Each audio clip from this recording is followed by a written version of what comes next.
My Lord and my God, I firmly believe that you are here, that you see me, that you hear me.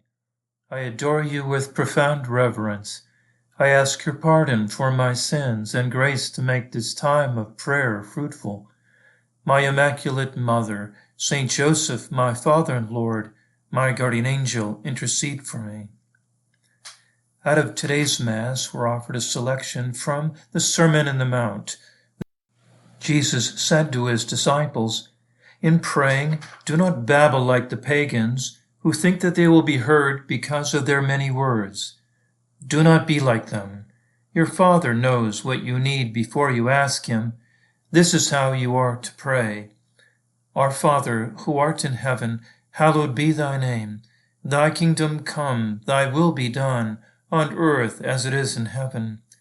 Give us this day our daily bread, and forgive us our trespasses, as we forgive those who trespass against us. And lead us not into temptation, but deliver us from evil." How beautiful, again, the Our Father. And how many times have I done the Our Father? Let me do the math. Maybe I'll ever know.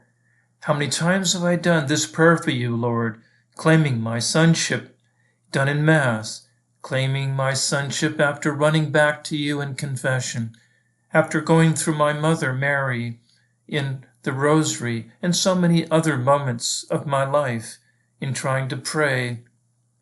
But Lord, I want to look at your gospel and have it applied to me. Help me be brave, because I've done this a lot, this Our Father.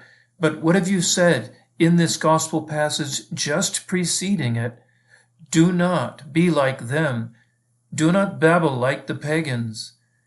And what would it mean to babble like the pagans? Perhaps, Lord, you're warning me to not just lean on vain repetition. Do not heap up empty phrases, but go deeper. And what does it mean to grow deeper? Lord, I know that you want me to communicate, but help me not to just throw up words, cast them up. You want me, I know, I guess it, I know it, to grow actually in love. For I can then understand with your help that charity, this great love of you, for who you are and who I am, doesn't grow by accumulation. Hey, it would be interesting if I could stack prayers like bricks, do acts of love like putting it all together that way, but no, I know that it grows by penetration, like that brick soaking up the heat. How does it get hotter? How does it get more qualitatively hotter? Not by how many times I've done it, but how deep it penetrated, it rooted in. Father Jordan Aumann, in his spiritual classic, The Theology of Christian Perfection, says, "Like all the other habits, charity increases not by the addition of one form to another, but by a greater ratification of the virtue in the subject." He goes on, "If charity were increased by addition, by any act of charity, however weak and remiss, would increase charity quantitatively. And thus, if an individual possessing 100 degrees of habitual charity were to perform an act of love of God of, let's say, 3 degrees, this would be added to the 100 degrees to raise the total to 103 degrees. In this way, simply by the multiplication of many remiss acts, the thermometer of habitual charity would rise to a surprising degree, and even surpass the charity of many of the saints. It's evident that such an explanation of the increase of charity leads only to absurdity. It would be nice, it would be easy, but that's not how love grows. Jesus, send your grace. What is the sobering truth about tepidity, being remiss, lukewarm? Let's hear from Father Aumann again. A large number of good souls live habitually in the state of grace without committing any serious faults, and performing an infinite number of good works and acts of sacrifice, but they are far from being saints. If they encounter any contradiction or difficulty, they become angry. If they're lacking anything, their laments are raised to heaven. If their superiors command something which does not please them, they murmur and complain. If anyone criticizes or humiliates them, they become enemies of those persons. All this shows clearly that such individuals are still very far from Christian perfection. But how can one explain this phenomenon after these persons have performed so many good works for so many years in the Christian life? The theological explanation is simple. They have performed a great many good works, it's true, but they have performed them in a lukewarm manner, and not in such a way that each new act is more fervent. Rather, each succeeding act is more remiss and more imperfect. The result of all this is that the thermometer of their charity and the degree of grace and the other virtues have stopped completely. They are as lukewarm and imperfect as if they were at the very beginning of their conversion. Jesus, I'm afraid about this, how closely it describes me, us. How do I escape from this poverty of heart? How do I have a more intense gift of love from my heart? St. Josemaria says in the Forge, Ure igne sancti spiritus, burn me with the fire of your spirit, you cried, and then you added, my poor soul needs to fly again as soon as possible, and not stop flying until it rests in God. I think your desires are admirable.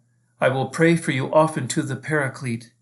I will invoke him continually, so that he may nestle in the center of your being, presiding and giving a supernatural tone to all your works and actions, thoughts and desires. Yes, St. Josemaria, what a point you have left us. And that's part of the Mass collect that has been used for over 1,000 years. Uri igne sancti spiritus, renis nostris et cor nostrum Domine. Ut tibi casto corpore serviamus, et mundo cordi placiamus. The translation, that's our Latin for today. Enkindle our hearts and our desires with the fire of your Spirit, O Lord, that we may serve you with a chaste body and please you with a clean heart. Last week was the feast of the Sacred Heart, your heart, Lord, your heart wounded for mine, wounded that I might grow in charity, in love. We know how often the Sacred Heart is depicted as a flaming heart, shining with divine light, pierced by a lance wound, encircled by the crown of thorns, surmounted by a cross and bleeding. What an image! Love for what? Love for whom? For my heart, for me. Lord, help me to get this clearer every day. Love is repaid with love. But how, what means, Lord? With what means? The grace that I have already now, and the grace I get more of by corresponding to you. Josemaria offers going to our mental prayer. Let us now consider the Master, he says, and his disciples gathered in the intimacy of the upper room.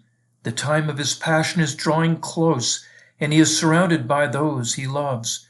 The fire in the heart of Christ bursts into flame in a way no words can express, and he confides in them. I will give you a new commandment, that you love one another just as I have loved you, that you also must love one another. By this will all men know that you are my disciples, if you have love for one another. If you wish to get close to our Lord through the pages of the Gospels, I always recommend that you try to enter in on the scene, taking part as just one more person there. In this way, and I know many perfectly ordinary people who live this way, you will be captivated like Mary was, who hung on every word that Jesus uttered, or like Martha, you will boldly make your worries known to him, opening your heart sincerely about them all, no matter how little they may be. How little they may be, how little my heart, how little the love I have. But Lord, you will help me to hope and not despair. That what's the good news? The remiss acts I have done all these years, they're not wasted. They keep my soul from going cold entirely. Yet I want to be more rooted in love. Lord, don't let me settle for keeping the fire from going out. Fan it into flame. Let me come back to the prayer you just gave me. Our Father. Let me say it slower. Let me mean it more with your grace. That's where my growth will begin. I go to you. I trust in you. I thank you, my God, for the good resolutions, affections, inspirations that you have communicated to me in this meditation. I ask your help for putting them into effect. My Immaculate Mother, Saint Joseph, my Father and Lord, my guardian angel, intercede for me.